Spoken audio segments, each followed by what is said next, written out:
in our next session, we're going to explore how we can help eaters make healthier choices. I am so excited to introduce our moderator, Kimya Kavehkar, a journalist with Texas Monthly. Joining her, we have Liz Mella, the head of marketing for Farmer's Fridge.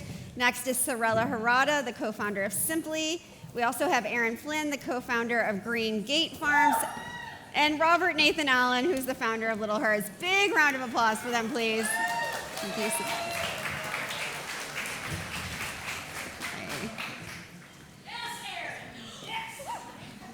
Okay, we got some fans in the audience. Love that. Hi, everyone. My name is Kimya Kavehkar. I'm a senior editor at Texas Monthly, which I hope you all read, if not subscribe to. So do that. And I'm going to have our panelists just really quickly give the briefest of introductions, and then we'll jump into the good, meaty questions. So go ahead, Liz. All right, I will try to be brief. Hi, everyone. My name is Liz Mella. I lead marketing at Farmer's Fridge. Farmer's Fridge is changing the way the world eats by making fresh and healthy food as accessible as a candy bar. Some of you might have had our products for lunch today. So we sell salads, grain bowls from our refrigerated vending machines that we call fridges. That was quick. I'll try to follow those steps. That's what we should all be aiming for. Hi, I'm Sarela Herrada. I am co-founder and CEO of SIMPLi. SIMPLi is a regenerative, organic, certified elevating pantry staples. We are across your Whole Foods nationwide, Central Market here in Texas, over 3,000 retail stores, and also working with incredible partners like Farmer's Fridge. And our work really is elevating the international farmer, the smallholder farmer, the indigenous agriculture that regenerative agriculture is based upon. Hello, I'm Erin Flynn, and I'm the co-founder of Green Gate Farms, and we have an urban farm and a rural farm just down the road from here. And we have spent most of the past 20 years opening our farm up to volunteers and anybody who wants to learn how to farm. So today I want to talk to you about what you can do for farmland preservation. Hi, I'm Robert Nathan Allen. Everyone calls me RNA. I'm the founder of Little Herds. For the last 10 years, I've been teaching people about eating bugs or feeding bugs to their pets or to their livestock or feeding bugs to their plants. All the different ways that insects can play a role in our agricultural system as the decomposer that we've forgotten about. And then the last 5 years, we've taken that message further and said, how do insects fit with all of these other conversations? And so we convene people every year around this time at South by Southwest to talk about the future of food. Perfectly done, everyone. Bravo. First, I want to kind of ground our conversation in some context. So what does making healthier choices mean to you and or your company? Anyone can go. Hot mic, whoever. Yeah, I can kick off. So I think that's making healthier choices is the reason our company exists. We know that when you're out and about, it's normally easy to find junk food, but our founder really was committed to thinking, what if it were different? What if it was easy to find fresh, healthy food when you're on the go? And then how could we bring that to where the people are? So our fridges are in places like airports, hospitals, universities, office buildings, kind of places that aren't known for having good food. In fact, kind of the stereotypical bad food places, where we try to show up and just provide fruits and vegetables is really just what we're committed to. That's kind of the through line of our business, is getting more fruits and vegetables into people's mouths. Yeah, sure, I'll go next. Accessibility to healthier choices is at the core of what we do at SIMPLi. I was born in Lima, Peru, in South America. You're probably familiar with Peru being the home of Machu Picchu and the Inca Empire. And I was fortunate enough at a young age to have access to nutrient-dense, very flavorful food. When I moved to the US, when I was 14 years old with my mom, pursuing the American dream like millions of immigrants, I realized that the food system in the US was very deeply different than where I was from. And I remember walking down the aisles of supermarkets, and after eating my way of all the cereals and all the waffles and wanted to go back to a healthy diet, the first time I had a bite of that strawberry or of that banana, the flavors weren't there. And I have spent my last 15 years of my career really trying to understand that. And how can we prioritize healthier choices in the US system and not prioritize foods with pesticides and chemicals or foods that are processed for accessibility for all? So as a certified organic farmer, to me, Healthy Choices is all about everyone getting involved with understanding that it's about public health. Our farmers are about your health. It's really that simple. And so to me, I want to do everything I can for the next generation of farmers. And how many farmers do we have in the audience? All right, okay. All right, we need more. We need a lot more. And until we change the policies that we have now, we're not going to get them. So that's what public health and health means to me. Well, real quick, I love the through line of healthier choices at the consumer point, healthier choices in supply chain, healthier choices in educating people about those choices. For me, healthier choices is kind of all of those things. And in the work we do, we look at how you can make healthier choices for your body and changing the way you eat. And that can be food that you're eating for nutrition, food that you're eating for nostalgia, or food that you're eating for pleasure. And those are all okay.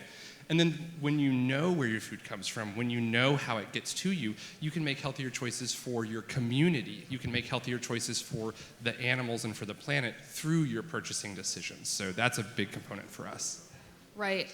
And we all talked a little bit last week about how consumers making healthy choices could potentially lead to this big systematic change, right?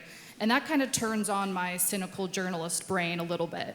So I want to talk a little bit about how you guys think that is possible. Because I'm composting my paper towel roll and a private jet's taking a 17-minute flight. So how are we balancing things out at the end of the day? So talk a little bit about how these consumer choices, your hope are being made, you think will affect a systematic change at large. I can jump in on that. I spoke about this at Expo West yesterday, and I think that we have a new wave, a new generation of customers coming our way. And this customer is more open than ever to be educated. Are you talking about the Gen Zs and the Gen Alphas? Yeah. Yeah, absolutely. I mean, this is a generation that drinks less than the millennials. It's a generation that would spend more money to make conscious decisions about their purchasing, and yet it's a generation that is not making high incomes yet. So this generation is making changes in the food system and educating the consumers onto how can we vote with our dollars, how can we understand where food comes from and the impact that it has in the climate and the soil where our food comes from. So the change is coming, and it has to start with demand for big ag and big brands to be able to break through. I want to yes and that, because we've seen over the past 10 years, the Gen Z, the younger generation of consumers, are just so much more engaged, whether it's through social media or through their friends and personal interactions. They're so much more engaged in where things are coming from and if their values aligned. And they're willing to pay more. They're willing to choose something different if its values align. And I think so many of the things that we've tried here today are indicative of that. I think when we think about that, a lot of how we think about it is, what if we replaced a cheeseburger with a farmer's fridge meal at scale? What impact would that have on both people's health, obviously, but the food system at large is really how we think about it.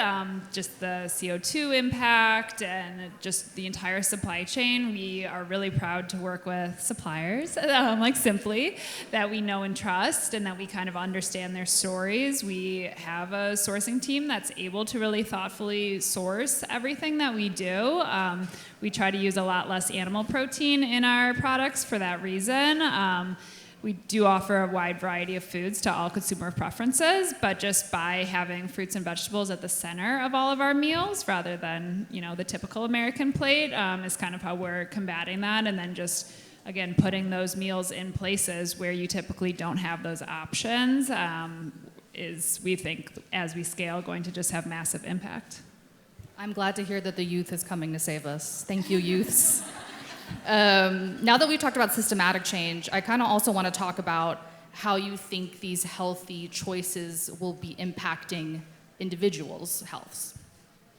Could I just jump in? You talked Absolutely. about systematic change, and I think that what we have to do is we have to encourage people to become advocates and consuming is great, but now you need to do the next thing. And everyone needs to feel empowered to make choices that affect the entire system. So for instance, I'm just going to quickly tell you, the urban farm that we rented down the street, we started renting it 18 years ago, a developer came from California and decided he was going to get rid of the farm. It didn't matter that we had been feeding the poor, that we had fed thousands of people, that we had fed bugs to our farm campers, thanks to you, that we had done all this public health work. What mattered was that the developer wanted to turn it into an RV park. So most people would say, oh, well, that's progress. What can you do? But what we did, my husband, my lovely husband, and I, we put out a petition and we asked our customers, what do you think we should do?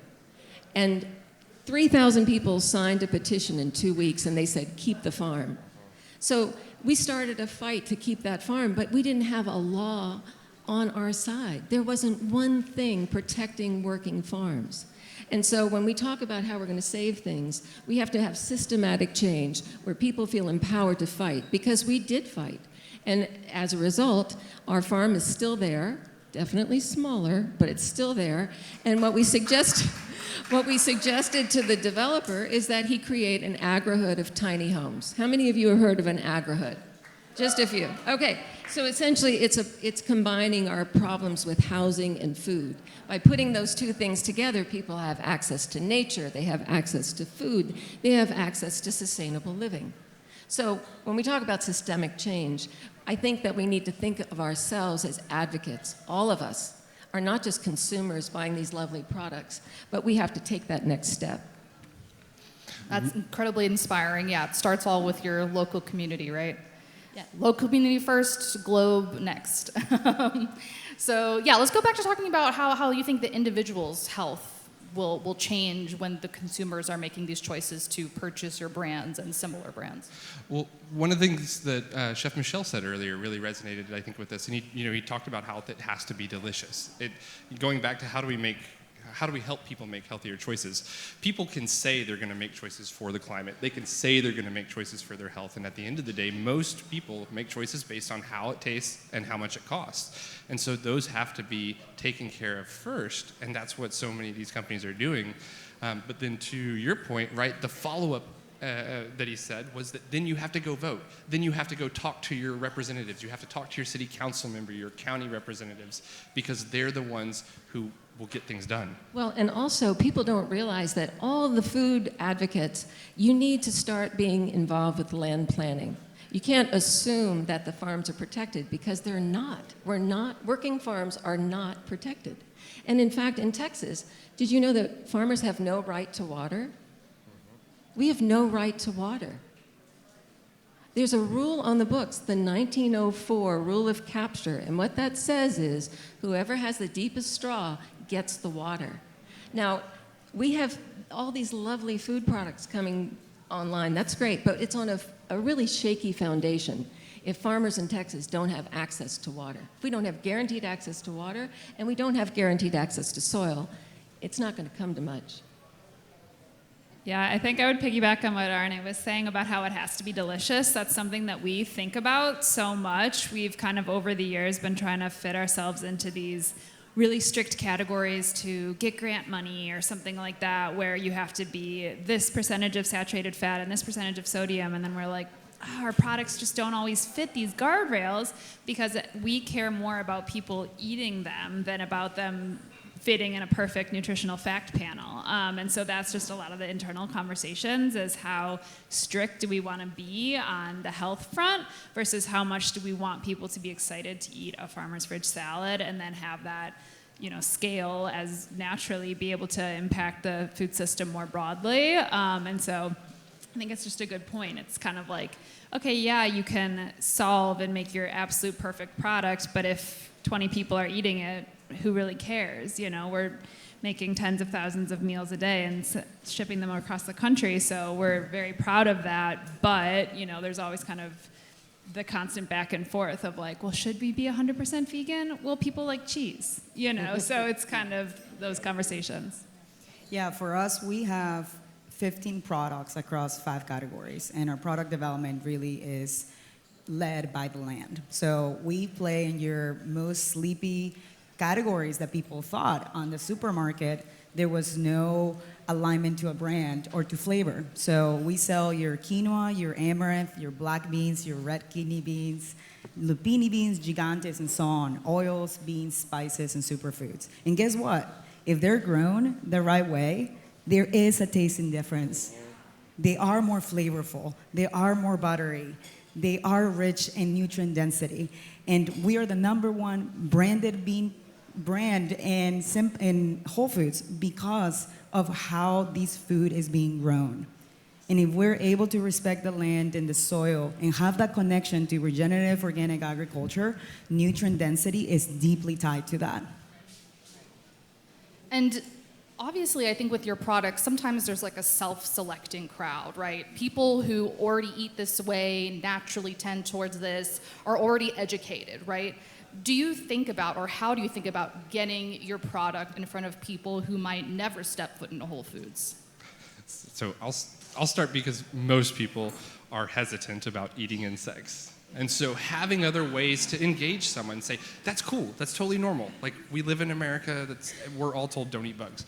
But if you don't want to eat the bugs, you can feed them to your pets, you can feed them to the fish and the chickens and the pigs that you do want to eat, you can make fertilizer out of them. So the other ways that we can get folks involved in the agricultural system, the ways that we can get folks involved with understanding the ethical implications of where their food comes from and how it's grown. So I really think that's the way to do it, is to let people say, if I don't want to try that right now, that's totally cool. Let's talk about the ways this does affect you. Let's talk about the ways that this does impact your life. And then you can get them in a conversation.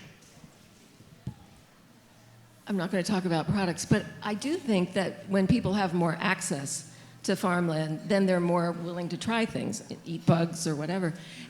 You know more farmers. And in fact, that's one of the things that our farm has been trying to do out in Bastrop County, which is to create a food hub of farmers and food producers that are all in one place. And in Vermont, they've already done this. It's called the Intervale. And it's an amazing example of how you combine recreation and farming. And so when people can go and meet their farmers and see a lot of farmers working at the same time and see these incredible grains that we don't find normally, that's an incredible opportunity. But in order for that to happen, we have to have dedicated, protected agricultural zones. We don't have that right now. And you need to be aware, like Austin's blowing up, right? We're losing 16 acres of farmland a day. This is not just in Austin. We're losing 2,000 acres in the United States a day. And we're gonna have about 40% of our farmlands change hands in the next 15 years. How many of those do you think will stay farms? They won't. So if we don't start advocating now for dedicated, protected agricultural zones where people can come and see amazing things grown, eat a few bugs, you know, we're really gonna be squeezed. So.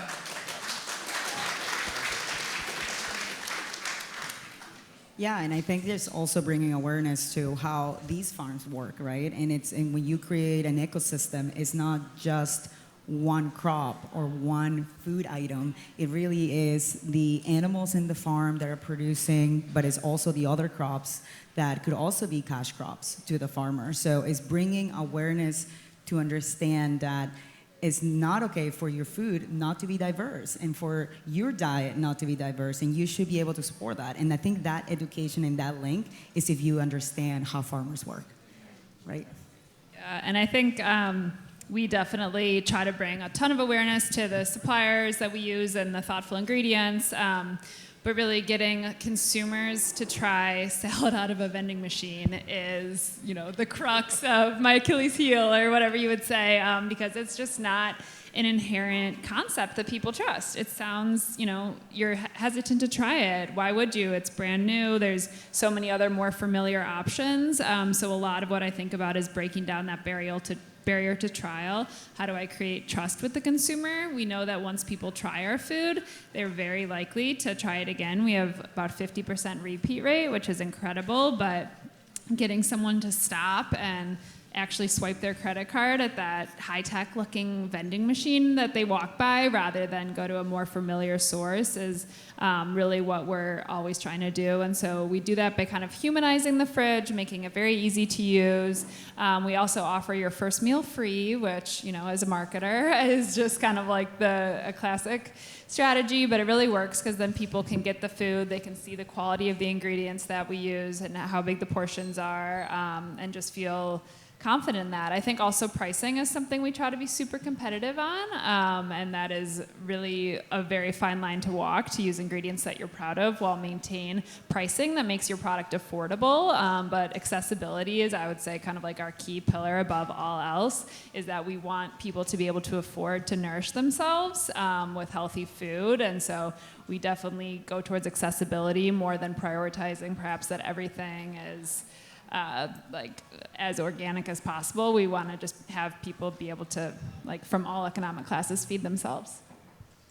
And at South by, we're talking a lot about innovation, but a lot of the ways that your companies are innovating is by reinvigorating ancient old practices and bringing them to a modern day audience. Can you guys talk a little bit about that? Yeah, that's what we were built upon. That is Simply at its core. And it really started with when we launched in market. I brought one product, and that was quinoa, bringing it back to my roots of Peru and the Andes. And the more I dove into how to bring a product of flavor and quality into the market, is deeply tied to where it comes from and the people behind it and the ecosystems. And I had to support the ecosystem of quinoa, which it rotates with chia, with amaranth, with beans, with lupini beans, and we had to introduce those crops to create a market for our farmers. Because there was such a quinoa boom back 20 years ago that created such a big cash crop, and the reason why we all fell in love with this crop, because it was high on fiber, it was gluten-free, and high protein. But what happened back at home was that everyone wanted to grow that because it sold 7 times more than anything else. So, and that moved away from indigenous farming agriculture. It moved away from rotational crops. So by being able to bring back that knowledge that it was lost in the last 20 years has been an incredible experience for me, and a learning experience on what deeply indigenous agriculture is on the Andes and in the other countries that we work in South America as well. And we frame it as a celebratory respect and recognition of the things that we didn't know about when we talk about these things. And I think it's a great example. Especially when you're working with young people, encouraging curiosity and open-mindedness. You want to have a diversity of flavors on your plate, a diversity of foods in the farm system. You want to try things that are new and strange and outside your comfort zone, like getting a salad out of a vending machine, or trying a pulse or a lentil or a bean you've never tried before, or meeting your local farmer. Like that, getting people into that mindset, it really makes a difference. And I'd like to add something basic as well. This is something that farmers are really excited about and something you can get involved with. The basic right to clean air, clean water, and clean land is actually a campaign that is underway across the country. It's called the Green Amendment Movement, and it's to give you the constitutional right to those things. And when people have that, everything changes. So there are 25 states that are doing it. It's called the Texas Stewardship Amendment Campaign here. And we really need you to get involved, because once we have that basic right to clean air and water and land, all of this changes, all of it. And you deserve it. Well, thank you guys so much. Can you give our panelists a big round of applause, please?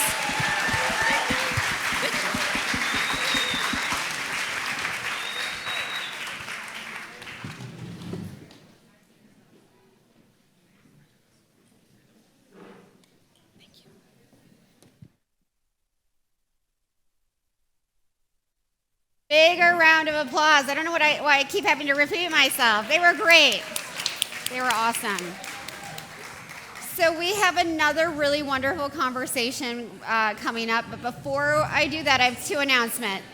One, somebody has left a very beautiful diamond engagement ring in the women's bathroom. We have it. You can see my co-founder, Bernie. He'll tell you where to find it. You'll have to prove that it's yours. I'm kidding. I'm sure somebody's very upset right now. It's very pretty. Anyway, see Bernie.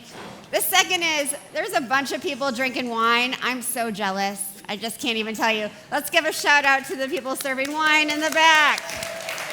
Fonterra, thank you so much. So I'm going to sit down.